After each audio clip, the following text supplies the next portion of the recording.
सुरौली गांव के प्रधान ने कहा, सरकार की तरफ से आने वाली हर योजनाओं को ग्राम में लाऊंगा, करूंगा गांव का विकास। संवाददाता लालता अजहर की रिपोर्ट। साक्षात्कार के अगले चरण में हम लोग पहुंच चुके हैं ग्राम सभा सुरौली नियमताबाद चंदौली अंतर्गत, जहां हमारी मुलाकात नवनिर्वाचित ग्राम प्रधान सोनी चौहान जी के प्रतिनिधि अनिल चौहान जी से होने जा रही है। तो जानेंगे हम यहां की समस्याओं के बारे में और अगले आने वाले 5 सालों में किन किन बिंदुओं पे कार्य करना है उसके बारे में। उससे पहले मैं थोड़ी सी जानकारी दे दूं इस परिवार के बारे में कि सन 2000 से लेकर के 2005 तक इनके घर में प्रधान के रूप में चाचा जी रहे और उसके बाद ये लोग तभी से समाज सेवा में हमेशा तत्पर रहे हैं। और उसके बाद अब जो है ये पहली बार अपने प्रधानी का दावेदारी किया आपने और पहली बार में ही ये जो है इन्होंने जीत हासिल की। लगभग अपने 5 प्रतिद्वंदियों को हराते हुए 400 समथिंग वोट से जो है ये जीते हैं।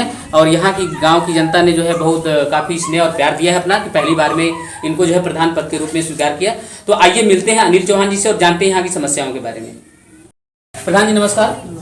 सबसे पहले मैं आपको D7 न्यूज़ चैनल की तरफ से आपको बहुत बहुत बधाई देता हूं कि आपके गांव की जनता ने पहले बार में ही आपको जो है प्रधान पद के रूप में स्वीकार किया। पहले बार आप दावेदारी किए प्रधान की, तो आप पहली बार में आपको जो है कि इतनी बड़ी जिम्मेदारी दे दी है। तो आप अपने गाँव की जनता के बारे में क्या कहना चाहेंगे? गांव की जनता हमारे ऊपर जिम्मेदारी सौंपी है। हम उनके प्रति अपना स्वभाव या कार्य क्षेत्र में अच्छा सा उनका देखभाल करेंगे। जो गांव की नाली है, खरंजा है, यहाँ कीचड़ है, उसको खरंजा बिछवाने का कार्य करेंगे, साफ सफाई कराएंगे। जैसा कि प्रधान जी हर ग्रामीण क्षेत्र में भारत सरकार द्वारा ब्लॉक के थ्रू जो है प्रधान के थ्रू पौधे लगवाए जाते हैं, वृक्षारोपण होता है कि हमारे गांव का जो है वातावरण शुद्ध रहे, लोगों को ऑक्सीजन मिल सके, हमारा गांव जो है अच्छा दिखे, हरा भरा दिखे। तो उसके लिए वृक्षारोपण होता है। तो आपके गांव में पौधे वगैरह लगे, पौधे लगने को लग जाते हैं लेकिन वो 70% लगभग नष्ट हो जाते हैं, उनका देखरेख सही ढंग से नहीं हो पाता है।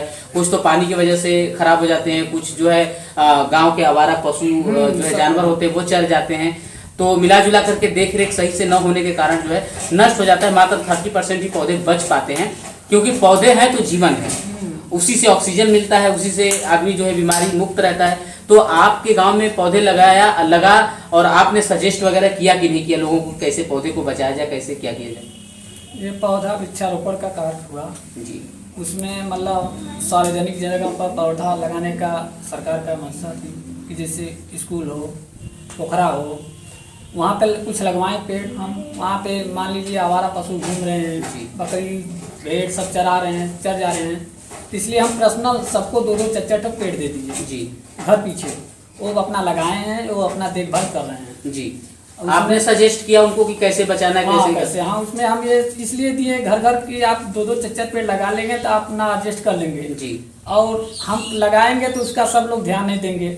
एक जिम्मेदारी हम दे दिए गाँव के लोगों को कि आप पेड़ आया है, स्वयं आप अपना देखभाल कीजिए।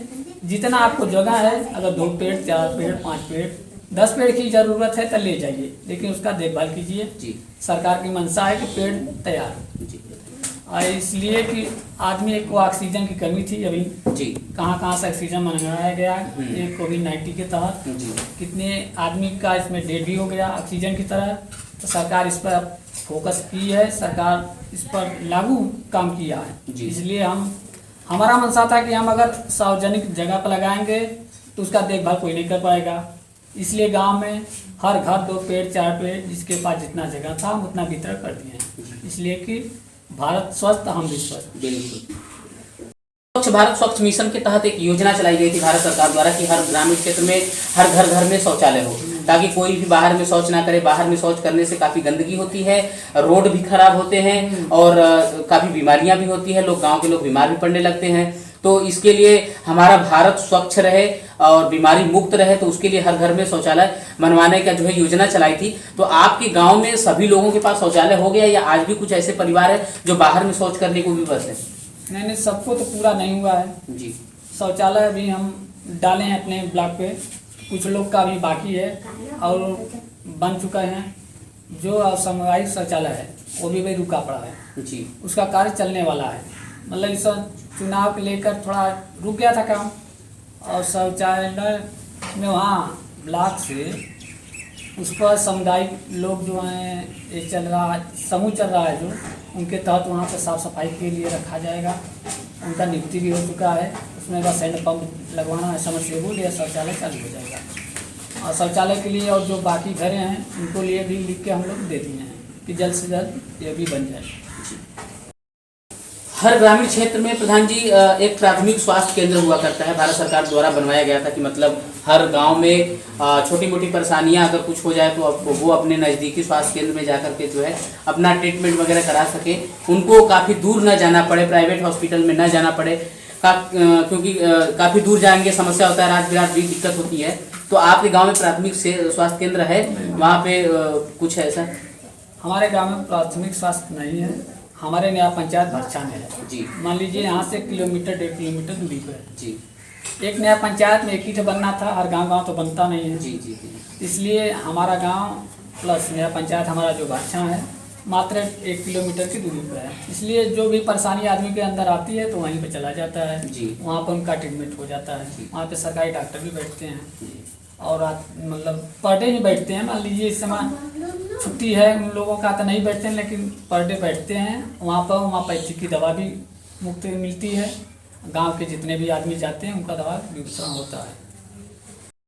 जैसा कि प्रधान जी हर गांव की एक समस्या होती है, गांव की गलियां, गांव की नालियां और सड़क जो होते हैं वो काफ़ी क्षतिग्रस्त हो जाते हैं, जर्जर हो जाते हैं। तो बरसात के मौसम में जल जमाव हो जाता है, नाली जाम है तो पानी जो है ओवरफ्लो हो जाता है, तो गलियों में बिखरने लगता है, घरों में बिखरने लगता है। तो ग्रामीण क्षेत्र के लोगों को काफ़ी समस्याओं का सामना करना पड़ता है। तो आपके गांव का क्या व्यवस्था है? नहीं, हर गांव में सफाई कर्मी लगा हुआ है जी। सफाई कर्मी को बुलाकर नाली साफ हो जाता है, ठीक है। उसके बाद जो इस समय बारिश का मौसम चल रहा है, जो थोड़ा गड्ढा उड्ढा है उसको मुक्त करने के लिए भी आदमी प्रयास कर रहा है। जहाँ अगर नाली बनना लायक है तो बन जाएगा, जहाँ अगर चकरोड है और खरंजा है उसको उखाड़ कर ऊपर फिर से कराया जाएगा जी। गांव की जनता के लिए हम यही सेवा कर रहे हैं और आगे तक 5 साल तक करते रहेंगे। जो कि हमारे हक में जो काम है हम उनका बराबर करते रहेंगे। ग्रामीण क्षेत्र में काफ़ी गरीब तबके के लोग होते हैं जिनको मनरेगा के तहत काम दिया जाता है ताकि वो अपने गांव में ही काम करें और अपना जो है जीवन यापन करें। तो आपके गांव में मनरेगा वगैरह का काम चल रहा है, लोगों को मजदूरी मिल पा रही है कि नहीं मिल पा रही है? आज भी लोग बाहर में जा कर के काम कर रहे हैं, तो इसका क्या व्यवस्था आपके गांव में मनरेगा को लेकर? नहीं, मनरेगा का काम बहुत अच्छा चला हमारे गांव में जी। ऐसी बात नहीं है, जब से चुनाव हम जीते हैं, चुनाव के बाद जब चार्ज लिए तो मनरेगा का ही काम चल रहा था। उसमें बारिश कभी कभी इतना ज़्यादा हो जा रहा था कि मिट्टी का काम रुक जा रहा था, फिर भी काम चला। 2 महीने हमारे यहाँ मनरेगा काम चला। अच्छे लोग हमारे यहाँ खासा 150 पौने 200 लोग काम करते हैं मनरेगा के तहत। भाई सरकार इस समय जो बाहर से लोग आए थे कहाँ पर जाएंगे, वो मनरेगा से जुड़ के अपना काम कर रहे थे और उसी से अपना जीवन यापन कर रहे थे जी। और मनरेगा के तहत हमारे यहाँ अच्छे खासा मतलब वो आदमी काम में भागीदारी लेते हैं जी। उसमें 50% तक महिलाएं भी हैं जो कि अपने बाल बच्चों को खाने के लिए मनरेगा व्यवस्था कर लेती हैं, अपना मनरेगा में कर लेती हैं। शिक्षा ही जीवन है प्रधान जी, एक नारा है कि सब पढ़े सब बढ़े और हर गांव में जो है प्राथमिक विद्यालय हुआ करता है और जो है बच्चे आसानी से अपने पढ़ने जाते हैं। तो आपके गांव में विद्यालय वगैरह है, बच्चे पढ़ने जाते हैं? अभी तो मान लीजिए कोविड-19 के तहत जो है अभी सारे स्कूल जो है बंद चल रहे हैं, तो अभी बच्चे कहीं नहीं पढ़ने जा रहे हैं। तो आपके गांव में इससे पहले जो है बच्चे पढ़ने जाते थे, स्कूल वगैरह है कि नहीं, और टीचर वगैरह सही से अवेलेबल है, बच्चे पढ़ पाते हैं नहीं पढ़ पाते थे? नहीं, हर गांव में प्राइमरी विद्यालय खुला है, हमारे गांव में भी बना है जी। उसमें बच्चे जाते हैं गांव के पढ़ने के लिए। मान लीजिए इस समय कोविड-19 की वजह से 2 साल से विद्यालय खुल ही नहीं रहा है जी। नहीं तो इसके आगे यहाँ पे सरकार को खाना पका कर बच्चों को वितरण कराती थी जी। ये भी कार्यक्रम चल रहा था। अब विद्यालय है, बच्चे भी शौक से जाते हैं, टीचर लोग बुलाने आते हैं, ऐसी बात नहीं है जी। तो गांव के अंदर स्कूल है, स्कूल में बच्चे नहीं दिखाएंगे तो टीचर लोग का भी जिम्मेदारी बनता है जी। बिल्कुल। तो यहाँ पे टीचर लोग आते हैं, बच्चों को मतलब संदेश देते हैं कि वो भेजिए और बच्चों को हम लोग पढ़ाएंगे, ऐसी कोई बात नहीं। हमारे गाँव का बच्चे भी जाते हैं पढ़ने के लिए, विद्यालय में जाते हैं, ऐसी कोई बात नहीं। आपके गांव में प्रधान जी आंगनबाड़ी पंचायत भवन वगैरह है, उसका क्या व्यवस्था है? नहीं, आंगनबाड़ी हमारे यहाँ है जी हमारे यहाँ में राजस्व गाँव 3 है, तीनों गांव में आंगनबाड़ी हैं। जी मान लीजिए शेखपुर प्लस सुरौली प्लस मैनीपुर, जी जी तीनों गांव में आंगनबाड़ी रखी गई हैं और अपना अपना गांव संभालती हैं। और पंचायत भवन हमारे गांव में भी बना है, जी ऐसी बात नहीं है। पंचायत भवन है, जो कार्य होता है पंचायत भवन पर होता है। कभी मीटिंग वीटिंग होता है तो पंचायत भवन पर आदमी अपना जुट कर काम कर लेते हैं। आंगनबाड़ी के तहत जो गल्ला भी वितरण होता है वो भी बांट रही हैं। आंगनबाड़ी बच्चे छोटे जाते ही हैं, ऐसे सब गाँव की इसमें औरत हैं, महिलाएँ हैं, वो अपने जाती हैं तो लेते जाती हैं बच्चों को, चलिए, और पढ़ाती भी हैं। जो उनका ड्यूटी लगा है अपना पूरा करती हैं, गांव के सहयोग से वो अपना काम भी पूरा करती हैं। आपके गांव में प्रधान जी पेयजल का क्या व्यवस्था है? ये टंकी वगैरह लगी है, सप्लाई वगैरह पानी आता है कि आज भी लोग जो हैंडपंप और कुएं से पानी पी रहे हैं? क्योंकि कुएं से पानी पीने का मतलब बरसात के मौसम में जब जल स्तर जो बढ़ जाता है तो काफ़ी पानी दूषित हो जाता है, कीड़ी वगैरह निकलने लगते हैं, तो उससे काफ़ी लोग बीमार भी पड़ने लगते हैं पानी को पी करके, क्योंकि पानी से ही अधिकतर जो है रोग पैदा होता है शरीर के अंदर।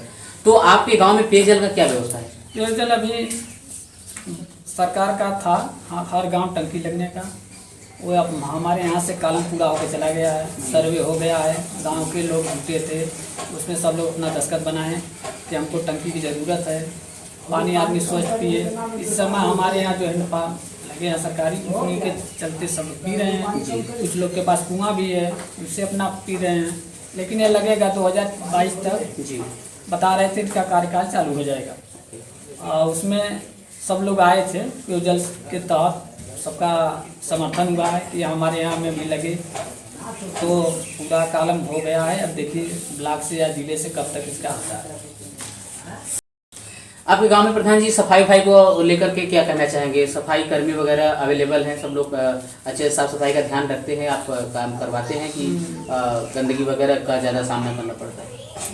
हमारा गांव राजस्व गांव 3 गांव का ग्राम सभा एक है, इसमें सफाई कर्मी एक ही भी नियुक्त हैं और 2 के लिए हम अपना ब्लॉक पर दरखास्त डाले हैं, इसलिए कि भाई बड़ा गांव होने की वजह से एक नहीं सफ़र पाता है, आता है वो अपना एक गांव एक हफ्ता इस गांव में करेगा और एक हफ्ता उस गांव में करेगा, उसके ऊपर भार इतना ज़्यादा पड़ जाता है कि वो घबरा जाता है। इसलिए कि वो बोला कि हम भाई अकेले हमसे नहीं हो पाएगा और 2 लोग सीट खाली हैं, उस पर करिए बात। तो वीडियो मैडम से बात की कि हमारे यहाँ 2 सफाई कर्मी की ज़रूरत है, तो बोली ठीक है हम उसको दे रहे हैं आपके गांव के लिए। इसलिए कि स्वस्थ गांव कैसे होगा जो सफाइयाँ नहीं होगा, गंदगी जुटा रहेगा तो स्वस्थ गांव नहीं हो पाएगा। तो बोली मैडम जी कि ठीक है हम दे रहे हैं आपको, तब तक एक हैं काम कराते रहिए, वो आ जाएंगे तो अपना एडजस्ट करा दीजिए। वो आते हैं काम करते हैं, मतलब ये विद्यालय में ज़रूरी है, विद्यालय खुलने से पहले आंगनबाड़ी है, उसमें पंचायत भवन है, वो अपना साफ करते हैं और फिर ड्यूटी कर लेते हैं अपने गांव में जाके, जहाँ जहाँ नाली बंद होता है उसको साफ कर देते हैं, पानी निकलता है, नाली जाम हो जाता है तो उसको खुदाई करते हैं जी। अपना सफाई कर्मी है, अपना कार्य करते हैं। ओके, जैसा कि प्रधान जी हर गांव में गरीब तबके के लोग होते हैं और उनको रहने को घर नहीं होता, उनके ऊपर छत नहीं होता, वो आज भी झुग्गी झोपड़ियों में रहने को विवश हैं। तो भारत सरकार द्वारा जो है ग्राम प्रधान के थ्रू उनको एक आवास मुहैया कराई जाती है, जिसको कुछ राहत सामग्री मिलता है, वो अपना एक छोटा मोटा मकान वगैरह बना सके, वो अच्छे से रह सकें, क्योंकि उनको हर मौसम में तकलीफ झेलनी पड़ती है। बरसात के मौसम में पानी गिरेगा और गर्मी के मौसम में धूपों का सामना करना पड़ता है और जाड़े के मौसम में भी ठंड का ज़्यादा इफेक्ट होता है। तो आपके गांव में ऐसे कितने परसेंटेज लोग हैं जिनको आवास की अत्यंत आवश्यकता है, उनको अभी तक नहीं मिल पाई है, वो आज भी अपने झुग्गी झोपड़ियों में रहने को भी बस हैं? आवास की आवश्यकता तो बहुत है जी, मतलब गांव में जो अपना लगा के करकट या ईंटे से घेर के मिट्टी से घेर के रह रहे हैं, उनका लिख कर दिया गया है जी आवास के लिए। इसमें मतलब मान लीजिए इसमें 20-25 लोग ऐसा घर हैं जो थोड़ा ज़्यादा गरीब हैं, जिनके पास कमाने की आयु नहीं है और उनके बच्चे भी छोटे छोटे हैं, तो कमा नहीं पा रहे हैं, तो उनका सूची में नाम दिया गया है सरकार की तरफ से। हम लोग ब्लॉक पर दे दिए उनके नाम का सूची आवास के लिए। अब देखिए ब्लॉक से कितने दिन में उसका आते हैं सर्वे करने के लिए जी, और सर्वे हो जाएगा तो उन लोग का काम हो जाएगा, मकान बन जाएगा। गरीबी रेखा से नीचे जीवन यापन करने वाले लगभग हर ग्रामीण क्षेत्र में लोग होते हैं। आपके गांव में भी होंगे प्रधान जी, तो उनको एक भारत सरकार द्वारा एक राशन कार्ड दिया जाता है जिसके थ्रू उनको कम दर पे, सस्ते दर पे जो है खाद्य सामग्री मिल सके। तो आपके गांव में ऐसे कितने लोग हैं जिनको अभी भी राशन कार्ड नहीं है, वो आज भी परेशान है, या जो पात्र है उनको नहीं मिल पा रहा है, जो अपात्र है उनको मिल जाता है संबंध में? और कुछ तो यूनिट की समस्या होती है, जिस घर में 5 सदस्य हैं, उनके घर में जो है 2 ही यूनिट चढ़ा हुआ है, 3 ही है, वो यूनिट का भी लेकर के काफी ग्रामीण क्षेत्र के लोग परेशान रहते हैं। तो आपके गाँव का क्या? देखिए, सरकार इसमें खाद्य विभाग से वितरण अनाज कर रही है। मतलब इसमें जो रेट सरकार का है, कुछ लोग का लाल कार्ड बना है, उन लोग को फ्री मिलता है राशन 35 किलो। अब कुछ लोग को पैसा से भी मिलता है, 2 रुपया किलो गेहूँ और 3 रुपया किलो चावल सरकार दे रही है इन लोग को। कुछ लोग का राशन कार्ड नहीं है तो उनका भी हम लोग डाल दिए हैं और ऑनलाइन करा दिए हैं। देखिए कितने दिन में बन सकता है, और सरकार का व्यवधान में बनेगा तब ये आ जाएगा। और नहीं तो यहाँ के जो कोटेदार हैं सबको घूम घूम के देते हैं, कुछ बात नहीं है। सरकार सबको आज इस समय पीला कार्ड जो है ख़त्म हो गया है, सफ़ेद कार्ड सबका हो गया, सबको 5 किलो यूनिट पर गल्ला। आपकी गांव की जनता ने अगले 5 साल के लिए आपको प्रधान पद के रूप में स्वीकार किया है और आपको 5 साल के लिए जिम्मेदारी सौंप दी है, तो आप अपने गांव की जनता को एक कोई संदेश दीजिए। हाँ, हम अपने गांव के लिए ग्राम सभा सुरौली से प्रधान पद के पति हैं। हमारी पत्नी का नाम सोनी चौहान है, हमारा नाम अनिल कुमार चौहान है। हम गांव के प्रति निष्ठा और पूर्ण निष्ठा से हमको गांव 5 साल के लिए प्रधान पद का चुनाव किया है। हम सोचते हैं कि उनके काम के प्रति अपनी जिम्मेदारी खूबी निभाएं कि हमको कोई कह ना पाए कि हमारा काम यह हुआ या ना हुआ। हम बड़े बुजुर्ग को जिसे इसमें हैं, जिसे वृद्धा हैं, विधवा कुछ लोग हैं, उनके प्रति भी काम कर रहे हैं कि उनका वृद्धा जो हैं, जो कमाने के असहाय हैं, उनको सरकार पेंशन देती है, उसके तहत भी उनका कार्य चले। उनको जो भी सरकार देगी उससे अपना बेनिफिट उठाएंगे। उसमें कुछ विधवाएं हैं, उनका भी हम फार्म डलवा रहे हैं, इसलिए कि भाई उनके बच्चे दें या ना दें, कम कम सरकार उनको दे रही तो लेते रहें।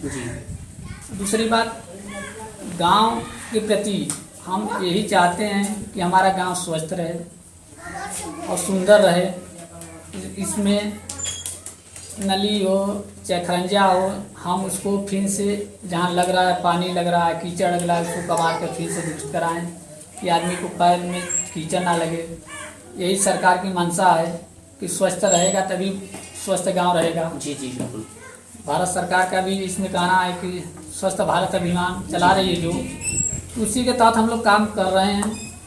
मान लीजिए इसमें अगर कोई गलती हो गई तो जनता से हम यही कहेंगे कि हमको रिक्वेस्ट करें कि भाई यहाँ गलती है जी, इसको फिर से कराइए, ये काम छूटा है, हमको संदेश दें, हम उसको करेंगे पूर्ण निष्ठा के साथ।